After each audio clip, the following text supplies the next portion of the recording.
Nalgonda graduate MLC ఎన్నికల counting లో eliminate ప్రక్రియ కొనసాగుతోంది. ఎలిమినేషన్ కౌంటింగ్ లో కాంగ్రెస్ అభ్యర్థి తీన్మార్ మల్లన్నకు 120 ఓట్లు రాగా బీఆర్ఎస్ అభ్యర్థి రాకేష్ రెడ్డికి 67 ఓట్లు వచ్చాయి. ఇక బీజేపీ అభ్యర్థి ప్రేమేందర్ రెడ్డికి 22 ఓట్లు, ఇండిపెండెంట్ అభ్యర్థి అశోక్ కు 24 ఓట్లు పోలయ్యాయి. అయితే అభ్యర్థులెవరికీ 50% ఓట్లు రాలేదు. దీంతో రెండో ప్రాధాన్యత ఓట్లను లెక్కిస్తున్నారు. రెండో ప్రాధాన్యత ఓట్ల లెక్కింపులో భాగంగా 29 మంది అభ్యర్థులు ఎలిమినేట్ అయ్యారు. 30వ అభ్యర్థి ఓట్ల లెక్కింపు కొనసాగుతోంది. కౌంటింగ్ ఆలస్యం అవుతుండటంతో 3 టేబుల్స్ ఏర్పాటు చేస్తామని అధికారులు చెప్పారు. నల్గొండ గ్రాడ్యుయేట్ కౌంటింగ్ కు సంబంధించి మరిన్ని అప్డేట్స్ శేఖర్ లైవ్ లో అందిస్తారు. శేఖర్, డీటెయిల్స్ ఏంటి? రెండో ప్రియారిటీ లెక్కింపు ప్రారంభమైందా?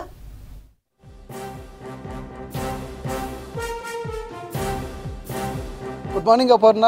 ఉమ్మడి నల్గొండ, ఖమ్మం, వరంగల్ పట్టభద్రుల ఎమ్మెల్సీ ఎన్నికలకు సంబంధించి ఫస్ట్ ప్రియారిటీ ఓట్లు 4 రౌండ్లు కూడా పూర్తయ్యాయి. ఇక సెకండ్ ప్రియారిటీ ఓట్లు రాత్రి నుంచి కూడా ప్రారంభమయ్యాయి. ఇప్పటికే ఎలిమినేషన్ ప్రక్రియ ఒక్కొక్కరిగా జరుగుతుంది. మొత్తం కూడా 52 మంది అభ్యర్థులు ఉంటే 52 మంది అభ్యర్థులలో ఇప్పటి వరకు 29 మంది అభ్యర్థులను ఎలిమినేషన్ చేసి వాళ్ళలో సెకండ్ ప్రియారిటీ ఓట్లను కౌంట్ చేస్తున్నారు. అయితే ఆర్ఓ కార్యాలయంలో ఒకే టేబుల్ పై కౌంటింగ్ చేస్తే కొంత ఆలస్యం అవుతుంది అని చెప్పేసి అనుకున్న ఎన్నికల రిటర్నింగ్ అధికారి అభ్యర్థులందరినీ కూడా పిలిచారు. ఇక టేబుల్స్ ఎక్స్ట్రా ఏర్పాటు చేస్తామని కూడా చెప్పుకొచ్చారు. ఇక ఎట్లా కౌంటింగ్ జరుగుతుంది ఏంది మనతో పాటు మాట్లాడేందుకు తీన్మార్ మల్లన్న ఉన్నారు.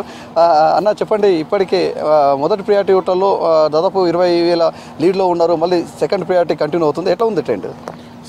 సేమ్ ట్రెండ్ కొనసాగుతుంది. సెకండ్ ప్రియారిటీ ఓట్లలో కూడా మంచి ఓట్లే నమోదవుతూ ఉన్నాయి. అంటే నిన్న కొనసాగినటువంటి ఏదైతే పెరుగుదల ఉందో అది స్పష్టంగా కనిపిస్తోంది. సెకండ్ ప్రియారిటీ ఓట్లలో కూడా ఇప్పటివరకు దాదాపు ఒక 30 మందిని ఎలిమినేట్ చేయడం జరిగింది.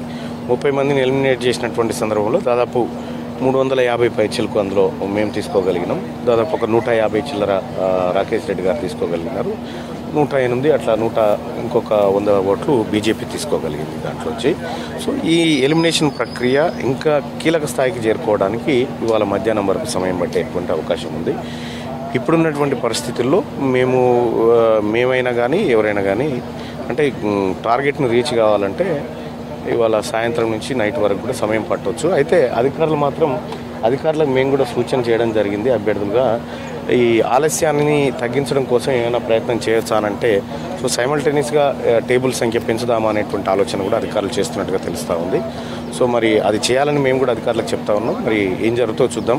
సో ఆ కార్యక్రమం అయితే ఈవినింగ్ వరకు ఫలితం వచ్చేటువంటి అవకాశం ఉంది. లేకపోతే మళ్ళీ రేపు ఇదివరకు వరకు ఉండే అవకాశం. ఇప్పటికీ అభ్యర్థి మిమ్మల్ని పిలిచారు, టేబుల్స్ ఎక్కువ ఏర్పాటు చేస్తాం, 3 హాల్స్లో కౌంటింగ్ చేస్తాం, మీకు ఏమైనా అభ్యంతరం అని అడిగారని తెలుస్తుంది. సో ఇట్లా చేస్తే మీకు అంటే సాయంత్రం కల్లా పూర్తి అంటే ఎవరు గెలుపుకు సంబంధించి కూడా క్లారిటీ ఇచ్చే అవకాశం ఉంది కదా? ఎస్, ఇదొకటైతే నిజమే. ఎందుకంటే వాళ్ళు కాదు, మేమే డిమాండ్ చేసినాం దీన్ని త్వరగా ముగించండి. ఎందుకంటే కొన్ని వేల మంది అధికారులు ఇక్కడ ఉండిపోయినారు.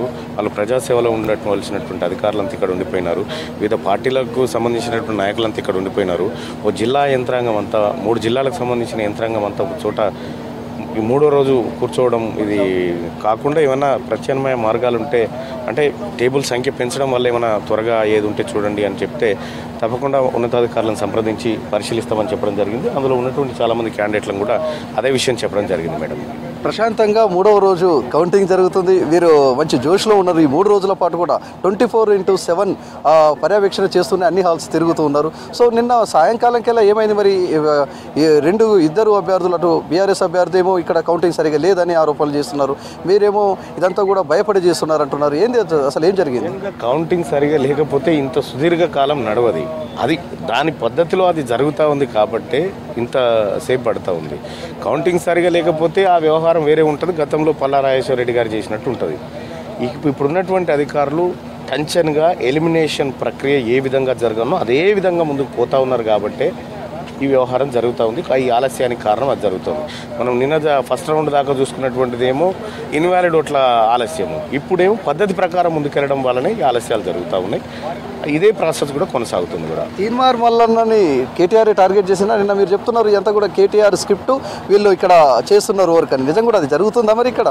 అంటే కేటీఆర్ పెట్టాల్సిన ఎఫర్ట్ అంతా పెట్టిండు దీని మీద. తీన్మార్ మల్లన్నని ఎట్టి పరిస్థితుల్లో చట్టసభకు రాకుండా అడ్డుకోవాలనేటువంటి గట్టి ప్రయత్నం చేసిండు. 100 కోట్ల రూపాయలు పోయినా పర్వాలేదు, మల్లన్న అనేటువంటి వ్యక్తి ఎట్టి పరిస్థితుల్లో చట్టసభకు రావద్దనేటువంటి దృఢ సంకల్పంతో పనిచేసిండు. పాపం చేయని ప్రయత్నాలు అన్ని రకాల ప్రయత్నాలు చేసిండు. ఫేక్ యూట్యూబ్లు క్రియేట్ చేసి తద్వారా ఏదో బదనాం చేయాలని చేసిండు.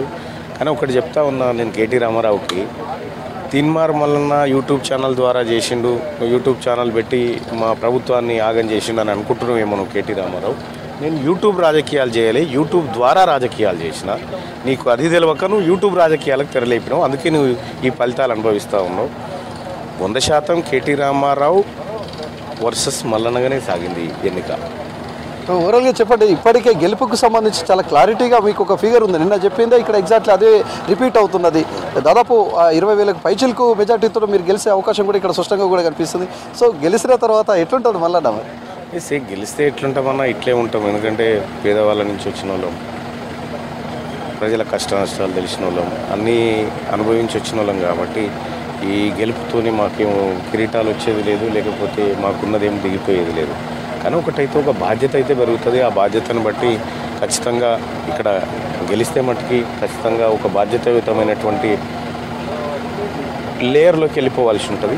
ఖచ్చితంగా వాటి కోసం అందులో మంచి పేరు తెచ్చుకోవడం కోసం ప్రయత్నం చేస్తాం. మళ్ళీ ఒకటి చెప్పండి, జనరల్గా 2021లో మీకు మంచి ఆదరణ ఉంది, ఇప్పుడు కూడా సేమ్ ఆదరణ ఉంది. కానీ ఒక్కసారిగా ఎందుకు ట్రోల్ చేశారు మిమ్మల్ని ఈ ఎలక్షన్లో? అసలు కనీవిని ట్రోల్ చేశారు, మీరు బాగా చేశారు. దాని మీద ఒక క్లారిటీ చాలామంది కూడా అడుగుతున్నారు. అంటే ఎందుకు ఇట్లా ట్రోల్ అయ్యింది అనేది అసలు మీ ఉద్దేశంలో అసలు ఏమనుకుంటున్నారు? మీరు చూసిరు గ్రౌండ్కి కేటీఆర్ యూట్యూబ్ ఛానళ్ళకి మధ్య ఎంత తేడా ఉందో ఇవాళ మీ రిజల్ట్ని బట్టి మీకు అర్థమవుతా ఉంది. నేను పదే ఇదే చెప్పిన, కేటీ రామారావు యూట్యూబ్ రాజకీయాలు చేయాలనుకుంటున్నాడు, నేనేమో యూట్యూబ్ ద్వారా రాజకీయాలు చేసిన. అది అతని బుర్రకు తట్టలేదు. అతనికి ఇచ్చినటువంటి ఐడియా ఎవడో నాకు తెలియదు. కానీ సో ఆ యూట్యూబ్ రాజకీయాలు ఎప్పుడు ఒక మనిషిని గెలిపించడం కానీ ఓడించడం కానీ జరగదు. యూట్యూబ్ ద్వారా చేసే రాజకీయాలు అంటే మేము చేసే రాజకీయాలకు మాధ్యమంగా వాడుకున్నాం తప్ప యూట్యూబే రాజకీయాలు వ్యూస్ రాజకీయాలుగా చూడలే. నువ్వు ఆ పని చేసినావు కాబట్టి ఫేక్ ఎప్పుడు ఫేక్గానే మిగిలిపోతుంది. దానికి ఎన్నికల ఫలితాలే నిదర్శనం. సో చాలామంది ఎవరు ట్రోల్ చేయలే. కేటీఆర్ పెట్టుకున్నటువంటి ఆ 800 మంది పెయిడ్ ఆర్టిస్టుల ద్వారా ఏదో ప్రాపగండ లేపించాలని చెప్పి చూసారు. కానీ నేను ఒకటి బలంగా పట్టభద్రులను నమ్ముకున్నా, పట్టభద్రులని ఎట్లా మెప్పించాలో తెలుసుకున్నా, ఆ విధమైనటువంటి కార్యక్రమం చేసిన కాబట్టే ఇవాళ ఫేక్ ప్రచారాలు ఏవి కూడా పట్టభద్రులు నమ్మక మల్లన్న మంచివాడు మావాడు అని ప్రజలు నమ్మినారు కాబట్టే మొదటి ప్రాధాన్యతలో అంత మెజార్టీ ఇచ్చినారు. శాసన మండలిలో మొదటి మీ గలం దేని మీద వినిపించని ఉన్నారు? చాలా మంది ఆశగా చూస్తుంటారు. మీరు ఆల్మోస్ట్ ఆల్ ఇక్కడ కన్ఫర్మ్ అయ్యింది కాబట్టి మీ మెజార్టీ ఉంది కాబట్టి అడుగుతున్నారు. ఈడున్న మీడియా కంటే ఒక అడుగు ముందు ఉంటావు. ఈ శాసన మండలి దాకా పోయినావు. ఇప్పుడు నేను వెళ్ళి ఫస్ట్ శేఖర్ నేను ఏమంటున్నానంటే, ప్రతి ఒక్క కొత్త రాజకీయ నాయకుడికి, కొత్తగా అడుగు పెడుతున్న వారికి తనదైన మార్పు ఉండాలి, తనదైనటువంటి ఒక విజన్ ఉండాలి రాజకీయాల్లో, చట్టసభల్లో కానీ ఉంటుంది. అవన్నీ కూడా నాకు ఉంటాయి కదా శేఖర్, ఖచ్చితంగా అవన్నీ చేస్తా కూడా. సో ఇది అంటే చాలా ధీమాగా చెప్తున్నాడు. ఖచ్చితంగా కూడా గెలుపుకు సంబంధించి అవకాశాలు ఉన్నాయి, అవకాశాలను సద్వినియోగం చేసుకుంటా అని చెప్తున్నాడు. ఈ ఎమ్మెల్సీ ఎన్నికల్లో తీన్మార్ మల్లన్నకు సంబంధించి పెద్ద ఎత్తున ట్రోల్ అయింది. ఆ ట్రోల్కు సంబంధించి కూడా ఒక క్లారిటీ ఇచ్చాడు.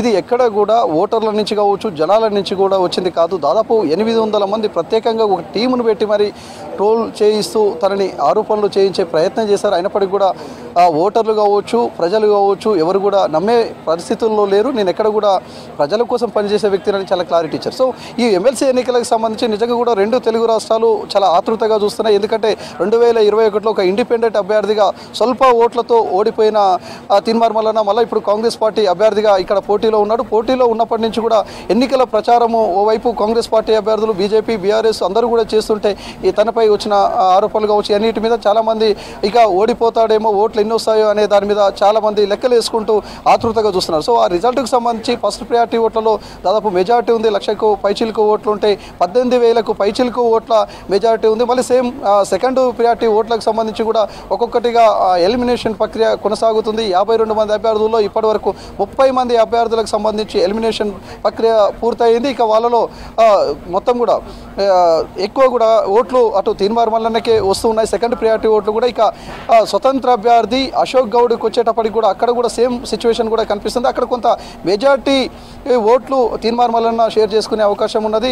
అటు అశోక్ గౌడ్కు సంబంధించి నిరుద్యోగుల తరపున కావచ్చు, అదేవిధంగా ఆ ఉద్యోగులకు సంబంధించిన అంశాల మీద కావచ్చు తను పోరాడిన వ్యక్తిగా ఎక్కువ దాదాపు 30,000 ఓట్లను సాధించాడు. దాంట్లో సెకండ్ ప్రియారిటీ అంటే ఒక ఫైటర్గా తననే గుర్తించారు అనేది కూడా తను చెప్పుకొస్తున్నాడు. దాంట్లో 80% దాదాపు 75-80% మల్లన్నకే వస్తున్నాయి. దాంతో ఒక క్లారిటీ వచ్చే అవకాశం ఉందని చెప్పుకొస్తారు. ఆ తర్వాత బీజేపీ అభ్యర్థి గుజ్జల ప్రేమేందర్ రెడ్డి ఎలిమినేషన్ కూడా ఉంటుంది. ఆ ఎలిమినేషన్లో 50% ప్లస్ 1 కోటా క్లారిటీగా వచ్చే అవకాశం అయితే స్పష్టంగా కల్పిస్తుంది.